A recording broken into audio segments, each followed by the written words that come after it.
Vaiśālī was a city in Bihar, India, and is now an archaeological site. It is a part of the Tirhut Division. It was the capital city of the Licchavi, considered one of the first example of a republic, in the Vajjian Confederacy mahajanapada, around the 6th century BCE. It was here in 599 BCE the 24th Jain Tirthankara, Bhagwan Mahavira, was born and brought up in Kundalagrama in Vaiśālī Republic, which makes it a pious and auspicious pilgrimage to Jains. Also Gautama Buddha preached his last sermon before his death in c. 483 BCE. Then in 383 BCE the Second Buddhist Council was convened here by King Kalasoka, making it an important place in both Jain and Buddhist religions. It contains one of the best preserved of the pillars of Ashoka, topped by a single Asiatic lion. At the time of the Buddha, Vaiśālī, which he visited on many occasions, was a very large city, rich and prosperous, crowded with people and with abundant food. There were 7,707 pleasure grounds and an equal number of lotus ponds. Its courtesan, Amrapali, was famous for her beauty and helped in large measure in making the city prosperous. The city had 3 walls, each one gavut away from the other, and at 3 places in the walls were gates with watchtowers. Outside the town, leading uninterruptedly up to the Himalaya, was the Mahāvana, a large natural forest. Nearby were other forests, such as Gosim Galasala. The city finds mention in the travel accounts of Chinese explorers, Faxian and Shanzang, which were later used in 1861 by British archaeologist Alexander Cunningham to first identify Vaiśālī with the present village of Basra in Vaishali district, Bihar. Etymology. Vaiśālī derives its name from King Vishal of the Mahabharata age. The city was also called Vesali. Buddhaghosa, the 5th century Indian Theravada Buddhist commentator and scholar, says that Vesali was so called because it was extensive official history. Even before the advent of Buddhism and Jainism, Vaiśālī was the capital of the vibrant Republican Licchavi state. In that period, Vaiśālī was an ancient metropolis and the capital city of the Republic of the Vaiśālī state, which covered most of the Himalayan Gangetic region of present-day Bihar state, India. However, very little is known about the early history of Vaiśālī. The Vishnu Purana records 34 kings of Vaiśālī, the first being Nabhaga, who is believed to have abdicated his throne over a matter of human rights and believed to have declared, "I am now a free tiller of the soil, king over my acre." The last among the 34 was Sumati, who is considered a contemporary of Dasaratha, father of the Hindu god, Lord Rama. In the Republic of Vaiśālī, Lord Mahavira was born.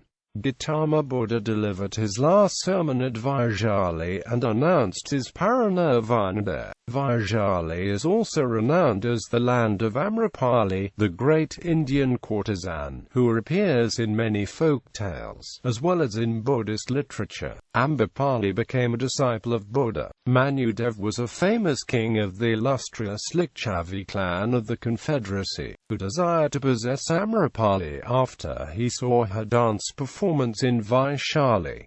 A kilometer away is Abhishek Pushkarini, the coronation tank. The sacred waters of the tank anointed the elected representatives of Vaiśālī. Next to it stands the Japanese temple and the Vishwashanti Stupa built by the Nippons and Myoji sect of Japan. A small part of the Buddha's relics found in Vaiśālī have been enshrined in the foundation and in the chhatra of the stupa. Near the coronation tank is stupa, one of the relics stupa. Here the Licchavis reverentially encased one of the 8 portions of the Master's relics, which they received after the Mahaparinirvana. After his last discourse the awakened one set out for Kushinagar, but the Licchavis kept following him. Buddha gave them his alms bowl but they still refused to return.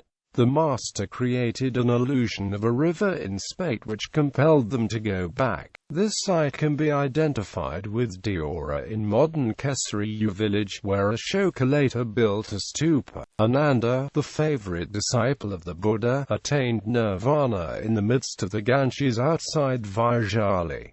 Visits of the Buddha to Vaiśālī. Vaiśālī is well known for its close association with the Buddha. After leaving Kapilavastu for renunciation, he came to Vaiśālī first and had his spiritual training from Ramaputra, Sudraka and Alara Kalama. After the Enlightenment, the Buddha frequently visited Vaiśālī.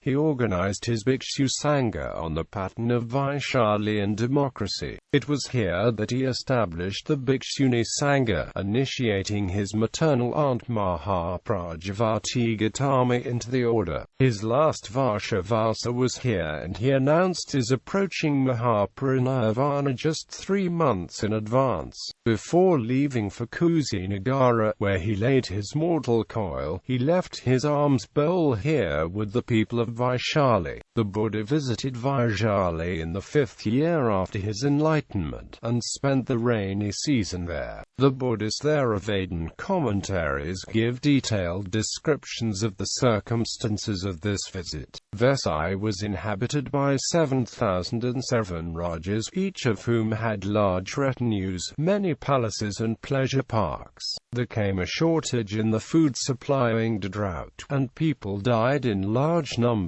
The smell of decaying bodies attracted evil spirits, and many inhabitants were attacked by intestinal disease. The people complained to the ruling prince, and he convoked a general assembly, where it was decided, after much discussion, to invite the Buddha to the city. As the Buddha was then at Veluvana in Rajagra, the Licchavi Mahali, friend of King Bimbisara and son of the chaplain of Vesali, was sent to Bimbisara with a request that he should persuade the Buddha to go to Vaiśālī. Bimbisara referred him to the Buddha himself, who, after listening to Mahali's story, agreed to go. The Buddha started on the journey with 500 monks.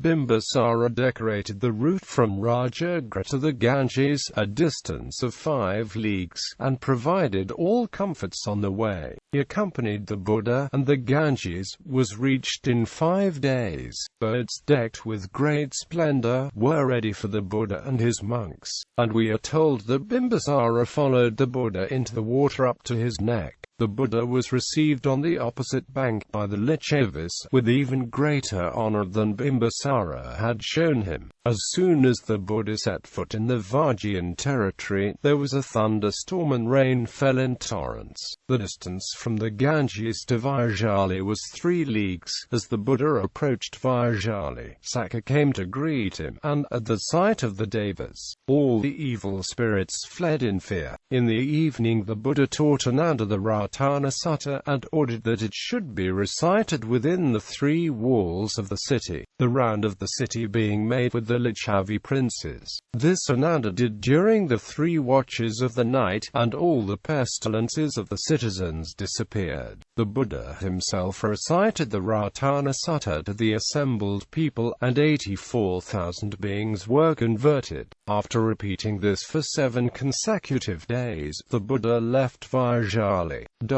The Licchavis accompanied him to the Ganges with redoubled honors, and, in the river itself, Devas and Nagas vied with each other in paying him honor. On the farther bank, Bimbisara awaited his arrival and conducted him back to Rajagra. On his return there, the Buddha recited the Sankha-Jataka. It is not possible to know how many visits were paid by the Buddha to Vaiśālī, but the books would lead us to infer that there were several. Various Vinaya rules are mentioned as having been laid down at Vaiśālī. The visit mentioned in the last context seems to have been a long one. It was on this occasion that the Buddha ordered the monks to turn the bowls upon the Licchavi Vada. Also other Vinaya rules were laid down at Vaiśālī. It was during a stay in Vaiśālī, whither he had gone from Kapilavastu, that Mahapajapati Gautami followed the Buddha with 500 other Sakyan women, and, with the help of Ananda's intervention, obtained permission for women to enter the order under certain conditions. The books describe at some length the Buddha's last visit to Vesali on his way to Kusinara. On the last day of this visit, after his meal, he went with Ananda to Kapalasetya for his siesta, and, in the course of their conversation, he spoke to Ananda of the beauties of Vaiśālī, of the Udana Setya, the Gautamaka Setya, the Satambaka Setya, the Bhavaputta Setya, and the Sarandada Setya, where a Kapaneha Setya is also mentioned. All these were once shrines dedicated to various local deities, but after the Buddha's visit to Vaiśālī, they were converted into places of Buddhist worship.